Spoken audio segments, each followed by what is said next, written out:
sekalian, jadi Anas bin Malik menceritakan ketika Rasulullah sallallahu alaihi wasallam ingin menulis surat kepada orang-orang ajam, yaitu kepada raja-raja dan pembesar-pembesar mereka, di antaranya adalah Kekaisaran Romawi, Persia, kemudian Najasyi, nanti ada keterangan lagi. Maka ada orang yang memberikan masukan kepada Rasulullah. Qila lahu, maka ada yang mengasihkan masukan, menjelaskan kepada Rasulullah tradisi orang-orang ajam itu. Apa tradisi mereka?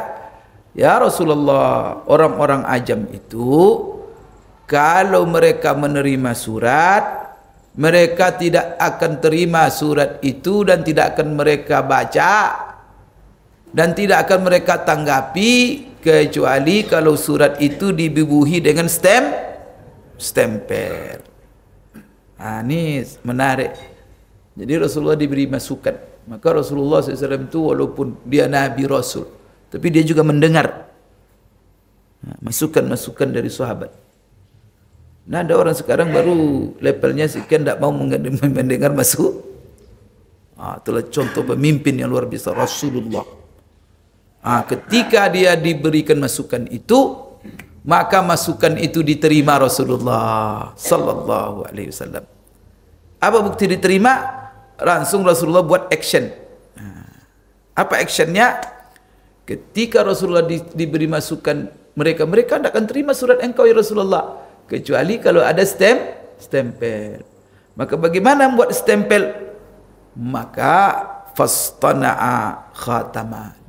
Maka Rasulullah sallallahu alaihi wasallam menyuruh sahabat untuk minta tolong kepada seorang sahabat untuk membuat sebuah cincin, yang mana cincin itu salah satu fungsinya adalah sebagai stempel. Nah, sekarang bolehkah kita mengikuti tradisi orang yang non muslim? Nah, ini orang non muslim semua, raja-raja non muslim itu, Raja Romawi, Persia, Habasha, mawa agama masing-masing. Kalau Romawi penyembah berhala, kalau Persia penyembah Majusi, penyembah api. Kalau Habasha, punya agama masing-masing itu. Tapi mereka punya tradisi, tak mau menerima surat kecuali ada stempel. Kalau Rasulullah bilang tidak, jangan ikuti mereka itu dari orang, jangan ikut-ikut, kita buat sendiri. Tidak begitu. Coba diikuti Rasulullah tradisi mereka. Itu begitu. Maka dakwah itu perlu kadang-kadang kita mengkaji tradisi orang-orang yang tempat kita berdakwah. Selama tidak bertentangan dengan syariat, pakai. Itulah dulu kenapa Wali Songo punya cara-cara berdakwah, mengikuti beberapa tradisi selama itu tidak bertahap mereka, supaya dakwah bisa diterima. Coba Rasulullah tadi kalau tak mau pakai stempel, jangankan dibaca, diterima saja karena mereka kalau menerima surat, lihatnya stempel dulu, buangnya surat itu, tak bisa coba cerdasnya Rasulullah. Ada orang sekarang, ibu, bid'ah, tidak mengerti bagaimana. Maka dari sini Rasulullah diambil oleh ulama pelajaran. Ini kan dari Sahih Bukhari Muslim ini. Dari kuliah ini juga Bapak Ibu, Rasulullah menerima kebiasaan itu, membuat cincin itu. Dalam Sahih Bukhari Muslim semua ada di Sahih. Maka salah satu yang diambil pelajaran oleh ulama dari hadis ini, Rasulullah dalam berdakwah memakai tradisi orang lain. Tetapi kenapa tradisi itu dipakainya?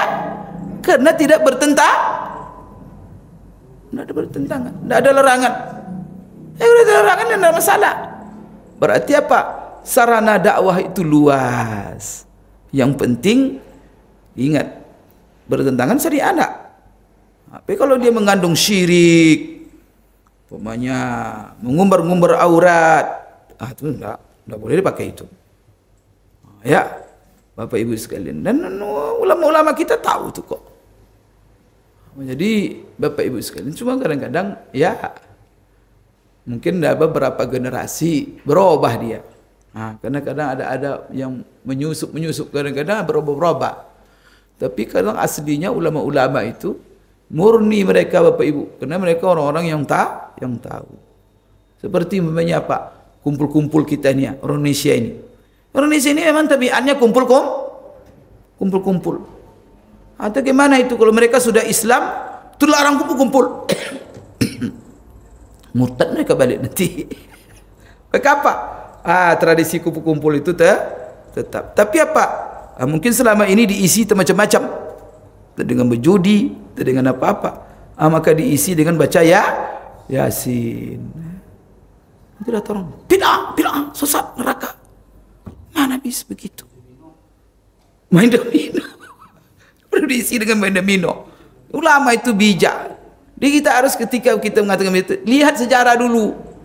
Gimana sejarahnya itu? Kok bisa?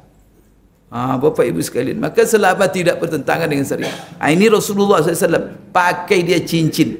Awalnya tak pakai cincin dia, tapi kena dibisikkan kena orang ajam tak menerima, maka diikutinya tradisi mereka itu. Maka Rasulullah suruh sahabat buat cincin. Maka Rasulullah punya cincin. Itulah sejarah Rasulullah punya cincin dan cincin itu dipakainya. Anas bin Malik sendiri menceritakan, faka'anni anzuru ila bayadihi fi kaffihi. Saya sendiri melihat mengkilatnya cincin Rasulullah di telapak tangannya. Masya Allah. Berarti cincin itu dia pakai Bapak Ibu. Terakhir Bapak Ibu sekalian, hadis ini nanti kan kita kembangkan dari Anas bin Malik juga. Anas bin Malik menceritakan berkata, kana naqshu khatami Rasulillah SAW Muhammadun satrun wa Rasulun satrun wallahu satrun. Ini Anas bin Malik, di samping dia menceritakan yang tadi bahwa bagaimana sejarah Rasulullah punya cincin. Cincin itu adalah untuk stempel. Di sini Anas bin Malik menyambung kisah cincin tadi, penjelasan cincin. Apa itu? Anas bin Malik mengatakan bahwa lukisan yang terdapat pada mata cincin Rasulullah itu adalah tulisan Muhammad Rasulullah. Bagaimana urutannya? Muhammad satu baris, Rasul satu baris, Allah satu. Itulah cincin Rasulullah Muhammad. Jadi enggak satu baris begini Muhammad Rasulullah, enggak. Muhammad Rasul Allah.